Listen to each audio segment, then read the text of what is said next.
Thank you very much for being here. Thank you to all the people in the audience. It's a great pleasure to have this discussion right now. And let's jump in, guys. Straight to the point. Two important conversations right now in Bulgarian football that are framing the discourse. One was briefly touched in the previous panel, and thanks to Marcin and Michal for telling us the experience of Poland and Slovakia. But I would like to hear your opinion about having additional regulations protecting homegrown players in terms of obviously having a certain number of foreigners not able to play, or a certain number of Bulgarian players having to start in the first 11. Gidо, let's start with you.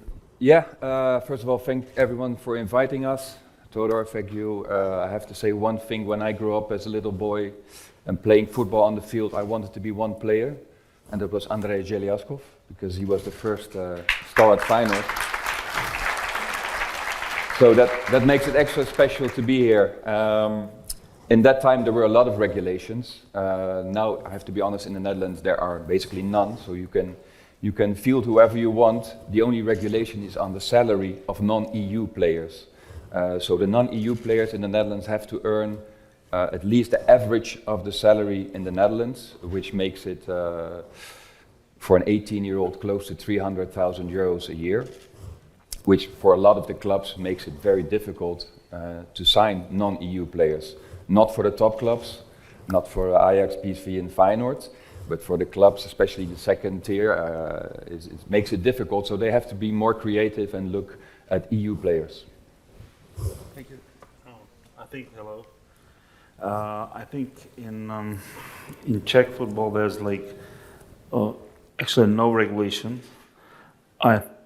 What I see right now is there's more ethical stuff going on around with the players from Africa, South America, from different markets, because everybody knows that they're coming in big numbers, trying to be in the country and trying to impress somebody who can hire them for, let's say, lower cost. For example, in Sparta, we don't do that because, number one brand in Czech Republic cannot afford to do such a thing. Just to bring, let's say, 10 African players, see them on training pitch for a month. So right now, for example, we have two guys in our B team who are, Africans, but they were already, one of them we tried as a project and brought him from Nigeria, but actually he was quite a long time injured. So I think that the project won't be that successful as we hoped. But in that case, we tried how much money do we have to invest to bring those guys properly and get the talent, and develop the talent. So it is a issue, but we know that there are a lot of minuses, and that we have a lot of stuff to do, so with non-EU players to help them grow, to get the investment back. So that's why, and then one is ethical, then the other one is money. Okay. I think the bottom line is, they have to be an added value to what you have in your country. Yeah. If they're not an added value, just a cheap labor, then what is the point? Yeah. Obvious answer is that if you bet on foreign players, they have to be better than exactly. Local one. But do you even have this debate, this conversation in your countries about protecting homegrown players and guaranteeing them starting points in the lineup? We have to deal with EU regulations, so we cannot differentiate between Dutch or Bulgarian or Belgians. The only discussion is about non-EU, where the smaller teams think it's unfair that they have to pay so much for a player, even if they find a diamond from, let's say, Japan, and we can afford it. So there's that debate, but I think in the end, it's good to protect your local players, because you have to understand your position in the European or in the world food chain. Yeah. And we are not the top 5 league, we're 6. But we know that when we have good players, eventually teams from England or Spain will come and buy them, and that's our position. So we know that, that's where we are, and we have to be understanding of that. We have to work with that. Yeah, we have to work with that, exactly. Michal. Yeah, I think like in football in Czechia, it's like I don't see it as a topic. There are other sports like hockey, basketball, or volleyball, but they for them it's an issue, but not for football, because like as Guido mentioned, I think it's about the position that you are having. Okay, so nationally we are number 1. Okay, but internationally, who we are? Or we are just only on a meet. We are just a meet that anybody can grab it, and we can do it. Or Feyenoord did it with our coach. So. And the captain. Yeah, and a captain 2 years before. Just the way it is. Okay, thank you very much. The second important conversation is how do we make, that is actually very hot right now here in Bulgaria, is how do we make the professional football ecosystem, club football ecosystem, profitable and sustainable? If I may start, I think the gentlemen from the Ekstraklasa and the Slovak League, they have given perfect examples of how it should work together to make the individual stronger, make the individual club stronger. And then if I talk from a club perspective, it's really important to understand your why in the world. Why are you there as a club? What is your position in your society, in your city or in your town? It's more than just being a football club, We are there, we want to win every game, yes, but we also want to be a source of inspiration, of entertainment. We want to be the uniting factor in our city of Rotterdam, which is a very diverse city, as Ivan knows. So we want to be the flag that everyone can rally behind. So that's our position. Then we are a business platform, because we unite over 1,000 companies that come to our games, that exchange ideas and business like we do here. We are a media platform. We have our own video on demand platform. We have our social media. We are an event organizer, because we organize 25 events that have close to 50,000 spectators a season. So we have to understand what is your position, what can you do more than just play a game on Saturday or Sunday. I think like I will more simplify it, and it's just like I will start with the position. It's like, as I said it before, what is our position nationally? Okay, so we are the leader, and leaders has to lead. So that's like from that point of view, okay, we can, for example, sell our rights for the biggest amount, like even nationally. Okay, we are, like, say, in the prime time. We are either the first prime time of Saturday game or Sunday game, or we are in the second one, which is like later one. Okay, because Sparta attracts the most fans. Okay, so everybody's watching either they are against or pro. But at the end of the day, it's for us. It's the smaller the market will be, the smaller our club will be, internationally and nationally and internationally. So we need to grow the market. For example, the guys with the league didn't say one thing. I mean, the league itself consists of the league clubs that just like giving up their assets to be managed nationally altogether, and that's what you have to acknowledge, because if you do not, then you will end up like couple clubs will do this, the other ones will do that, and nobody's profiting. So profiting is only the ones who's like the best in any case, but what about the rest? You have to play with somebody. So I mean, the unity, the position of your club is your position. But in terms of the football, you have to, when you are a big club in the country, you have to lead, and you have to be on side of unity. One example, the money that were shown here in those charts, we have them too as well. Like for this season, we gained from TV rights and media rights 25 million euros per season for the clubs. But it was not done by small clubs. It was not done by league. I mean, I'm not against them. I'm just like, it's about like at the highest level, all three clubs, all three big clubs, four, like Sparta, Slavia, Pilsen, and Baník, Ostrava, they just came together to the table and said, okay, so guys, we have to work on it and start digging the money that's supposed to be on somewhere. So they did it, and now we have like that kind of money for 4 seasons ahead. 25 million per season. Yeah. Tell us a little bit more about this deal, new TV rights deal.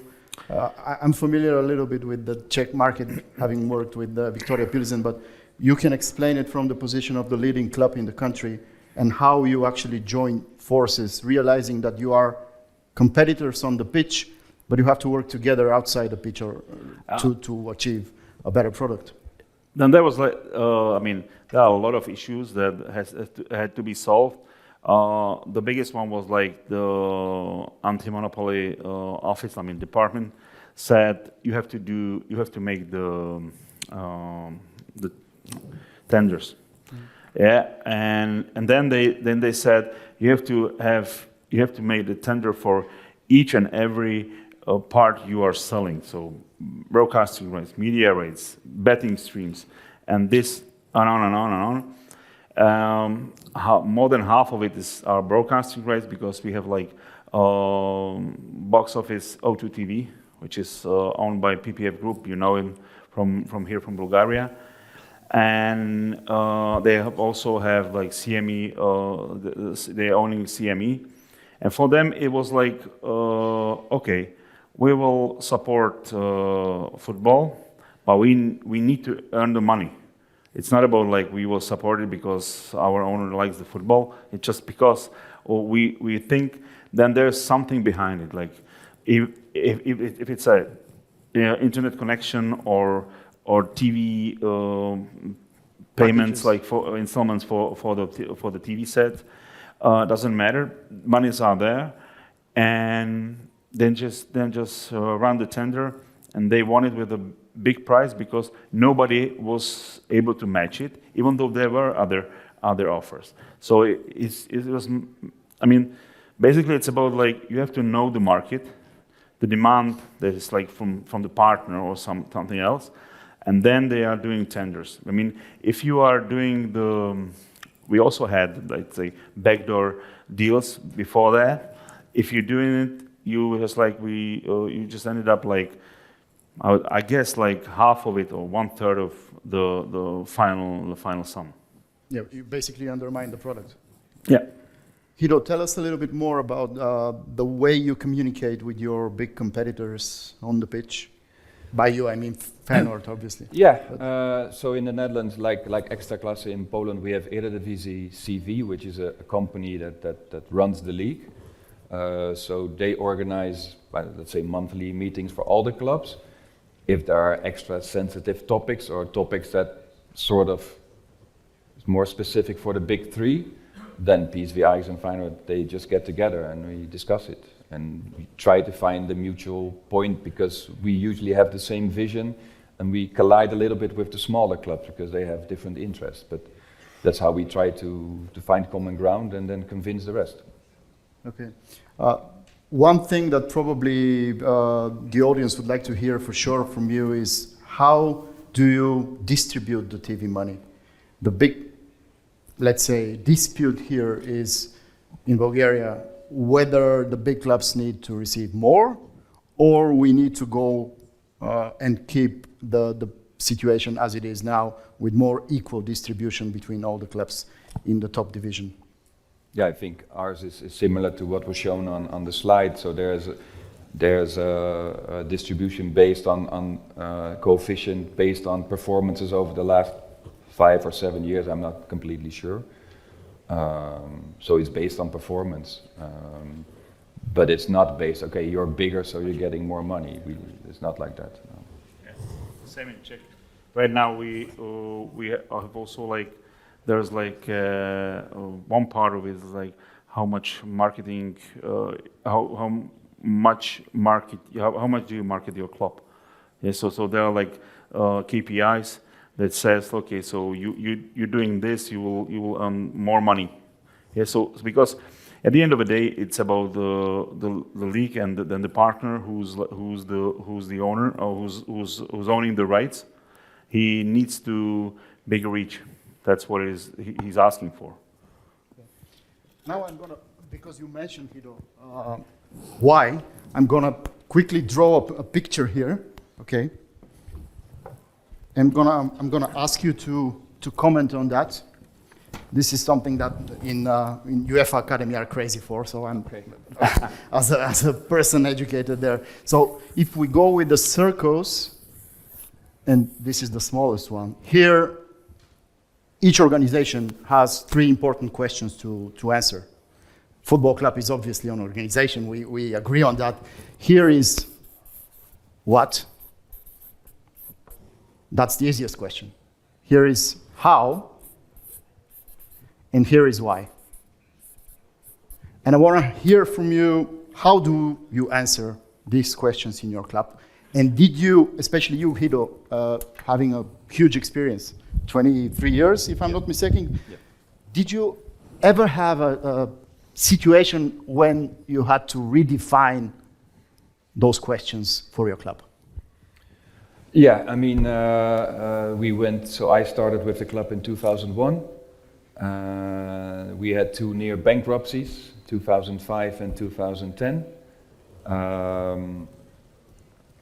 And I have to say, before that time, things were more, at the flim of a moment, there was less structure and vision and mission and behind everything we did. But especially after the crisis in 2010, when we were out of money, out of players, we lost 10-0 against PSV, which was incredible to experience as a big club. I mean, you can have a bad season, but you can have a bad season. If you say incredible, that's probably mild. And there were all sorts of excuses, but it was just like rock bottom. So we hit rock bottom, and at that moment we had to think, okay, how can we sort of restart our club? So, okay, on the money side, we got a investment from friendly fans, so fans that have money, basically, that solved a bit of our financial struggles.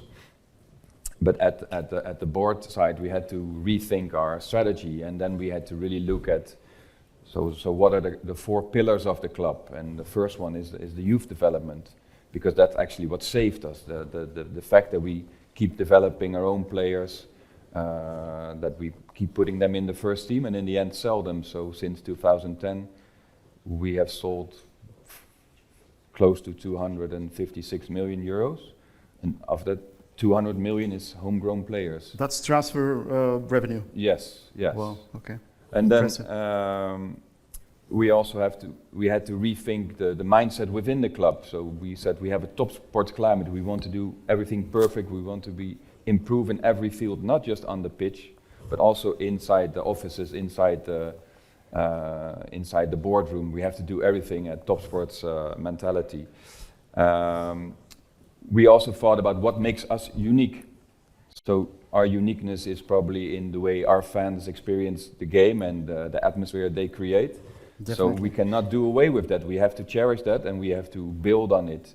And then we have to expand the fans that we have. So that would be the 4th pillar. So we looked at ways like, because Rotterdam is multicultural. I went with my father to the stadium, but now we have 50% non-European background. So they think about maybe Fenerbahce or Wydad Casablanca or whatever. But we have to reach them because we have to find new ground. So we started with a lot of community projects. So we want to be present in the city. We want to find the new fans. We go to them instead of waiting for them to come to us. So that's also part of that strategy that we started then. Michal. to draw there is like, why is the one and only question we are asking ourselves when we're doing something, every time, every moment. I'm in the club since COVID. I'm in the club almost like 4 years. I never been in that business before. I'm more a person who's doing. I have some my own businesses, even abroad, doing some business developments. And I came to the club when before COVID there was like unprecedented growth of economy in Czechia, but our revenues, commercial revenues, declined. So we were not able to get partners for the money that we are asking. We are constantly give them sales or giving them tickets or some inventory for free, and thinking, okay, so at least something is over there. And since then, like in money, it was like around 6 to 7 million euros in that time. Of course, COVID hit everybody. It was pretty, let's say, like nice times, like when the stadiums were empty. Since then, we were able to cut it off, all the sales off, and this kind of stuff. And now we are, trying to raise the value. And I'm talking about it all the time. It's about the value that you value about yourself. If you think that your value is 1, so it's supposed to be 1. Rather do not sell it and keep it as a 1 than to give it for free. Because then everybody sees that you don't think about you, that you have something precious. And now we have, because yesterday we announced our last season financial review. The commercial side is, I think, 19 million euros per last season. Commercial means ticketing, sponsorship, match day revenues. So and the overall budget is around 42 million. So it's almost half of it. We're nearing to 20 million euros, which is for us it's not a break even, but it's a point where we wanted to reach. And I'm not counting with the broadcasting rights from the league or from UEFA. It's just simple commercial. It's not about like going out and getting money from the fans, or let's say the most loyal customers that you're having, because they will do anything. It's more about like setting up the notion that we are here to build Sparta, because the brand itself is old 131 years, and it's an integral part of the society itself. Doesn't matter if it was broken or not. It's here 131 years. I mean, there are like 10 brands in the history of Czechia or any country that you can name it and have, let's say, like 100 years. Then, there are only a few. And what I wanted to point out is that we trying to engage fans with us to get something good, something positive, even though they're like negative stuff, but they can bond with their friends and talk about it. It's not about we ask them to come and they will pay it. It's about like we're giving them something, and that's what I miss like almost completely in Eastern Europe, because there's only one way how to survive football economy: buy and sell the players. That's the only focus that I can see. There are only a few clubs they are trying to thinking about like more commercially, but at the end of the day, the partners are those who will pay the wages for the players, and the partners will be those who will ask you like, how many fans do you have? How do you attract? How do you interact with them? Because for me, I mean, business-wise, for example, what is it?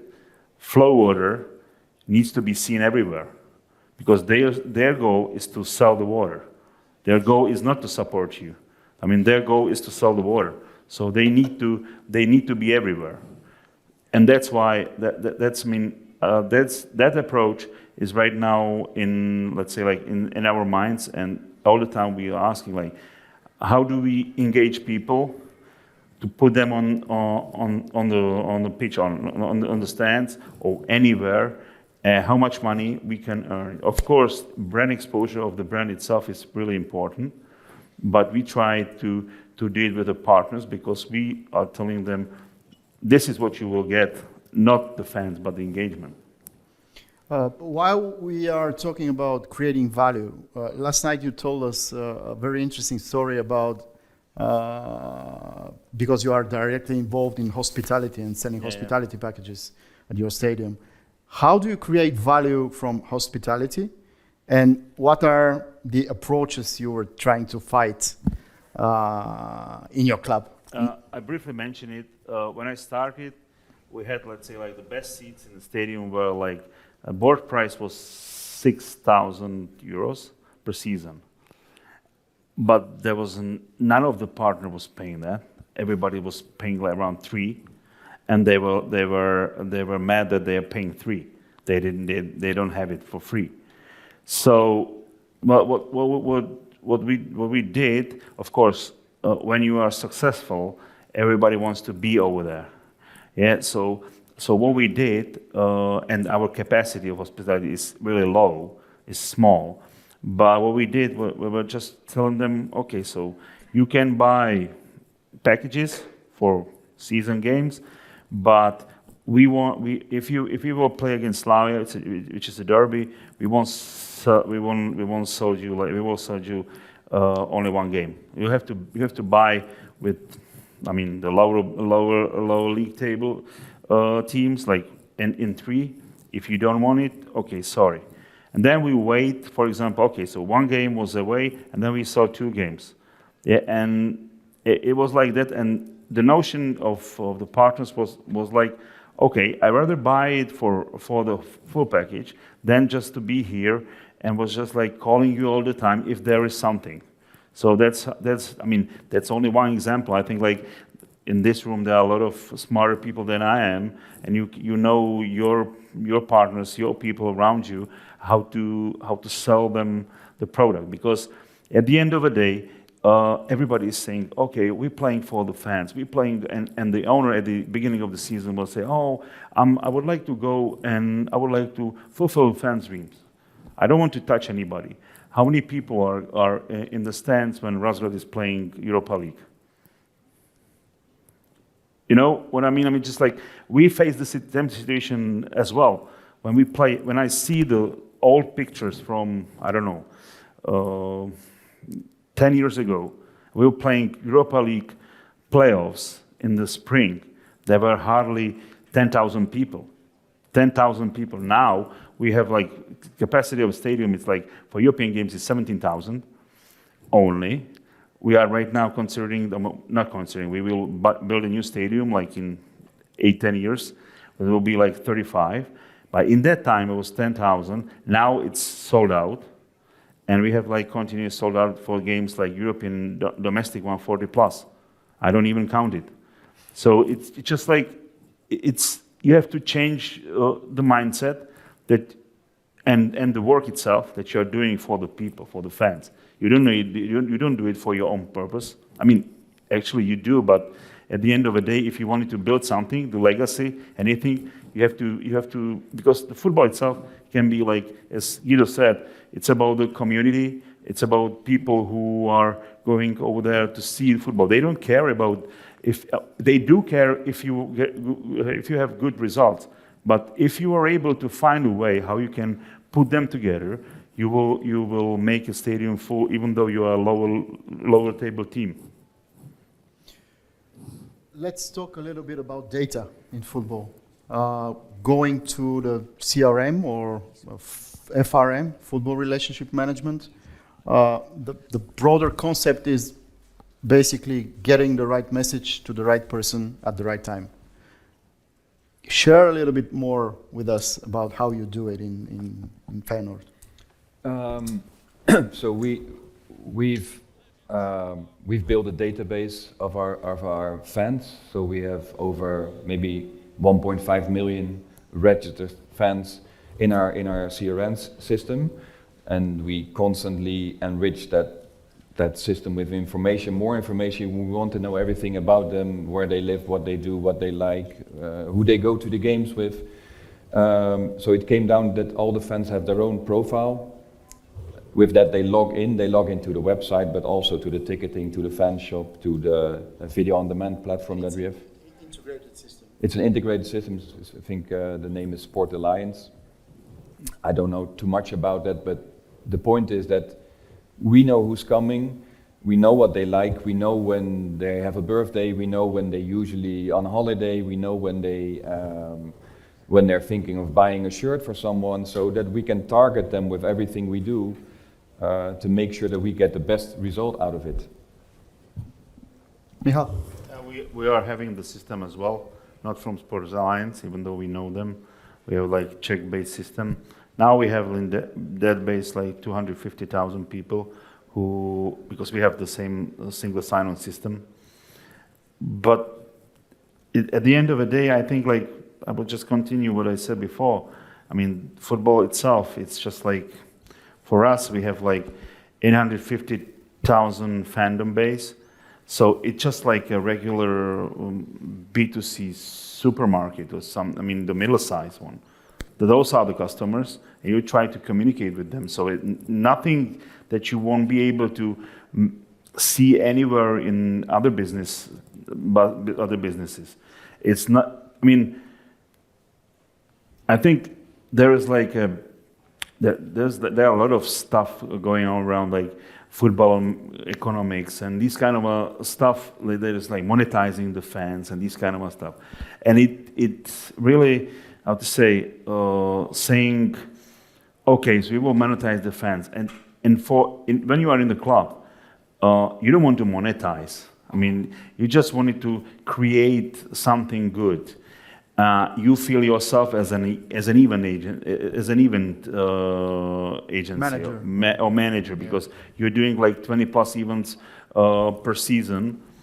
But at the end of the day, it's regular business in terms of like you need to find a way how to communicate with the fans, how to communicate your own brand stuff, and how to connect with them for a longer period of time and knowing who they are. Because the football itself, I mean, there are attracts a lot of people, and the whole fandom is not homogeneous. So because like you have like people like me, younger ones, older ones, girls, a lot of people like that you have to communicate. We don't have much time, so I'm gonna ask you probably if you're able to lock it in one sentence. What was the biggest challenge so far for you in the club that you faced? Personally or as a club? Personally or, yeah, connected to your work. Well, my personal biggest challenge was when we had fans rioting in France, and I was a press officer, so it was like a 5-hour drive, and then during those 5 hours I had to explain to everyone why this happened and what went wrong, and even though we had warned beforehand French authorities what they shouldn't be doing, which is exactly what they did. So that was not a very positive experience, I have to say. Okay. For me, it was like convince CEO and let's say like the board itself, then having a value and how to say, monetize the fans is not something we have to feel ashamed of. It's something that can work if we will bring the value on the other side. That was like, and it's constant battle. It's not like it was done. It is done. Now people in the club feels that can be made, because before that we were like, I would say like you here, and we were looking at Feyenoord. Where did he get the money? It's not possible to have them. That kind of money. But you see the stands, how much people are able to bring to the table for the tickets, and then you speak with the sponsors. So it's a hell of a work, but still at the end of the day it pays off. It pays off. Yeah. Okay. But it's a long journey. Now it's time for questions. Our guests are ready to take some questions from you. Don't be shy.